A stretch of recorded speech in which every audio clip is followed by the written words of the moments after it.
فرماتے ہیں میں نے دعا مانگنے کا طریقہ اپنی بیوی سے سیکھا۔ حضرت وہ کس طرح؟ فرمانے لگے میری بیوی نے نا مجھے کوئی کام بتایا، کچھ پیسوں کی ضرورت کے لیے کہا، تو میں نے اسے کہا کہ بھئی ابھی میرے پاس نہیں ہے، کچھ دنوں میں آتے ہیں تو میں دے دوں گا۔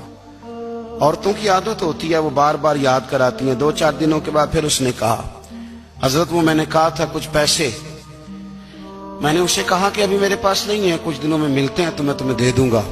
اس نے کچھ دنوں کے بعد پھر کہا حضور وہ میں نے کچھ پیسے کہے تھے۔ فرماتے میں نے ڈانٹ دیا، میں نے کہا کہ کیا تو روز مجھے شرمندہ کرتی ہے، کہا نا میرے پاس نہیں ہے، ہوں گے تو دے دوں گا، تو روز یاد کراتی ہے۔ فرماتے ہیں اس نے پہلے تو میری ڈانٹ کو سہا، پھر میرے سخت جملوں نے اس کی آنکھوں میں آنسو پیدا کر دیے، پھر اس نے اپنے آنچل میں اپنے اس دکھ کو سمیٹا، اور پھر اس نے ایک جملہ کہا تو میں رو پڑا، اور مجھے اپنے رب سے مانگنے کا طریقہ آ گیا۔ مجھے کہنے لگی حضرت جی آپ نے ڈانٹ دیا، میں نے سہ لیا، پر آپ ہی میرے شوہر ہیں، بتائیں نا آپ سے نہ کہوں تو میں کس سے جا کے کہوں۔ فرماتے ہیں میں رو پڑا، اور میں کھل کے رویا، اور میں تڑپ کے رویا، اور پھر میری سسکیاں بند گئیں۔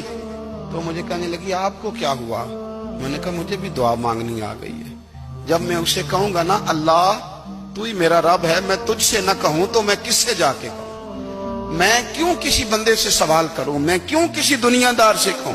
میں تیرے بندوں کا، نیک بندوں کا وسیلہ لے کے، تیرے محبوب کی غلامی لے کے تیری بارگاہ میں آیا، تجھ سے نہ مانگوں تو کس سے مانگوں؟ سمجھ آ گئی ہے؟ جب میں اس رنگ میں مانگوں گا تو پھر رب میرے اوپر بڑا ہی فضل فرمائے گا۔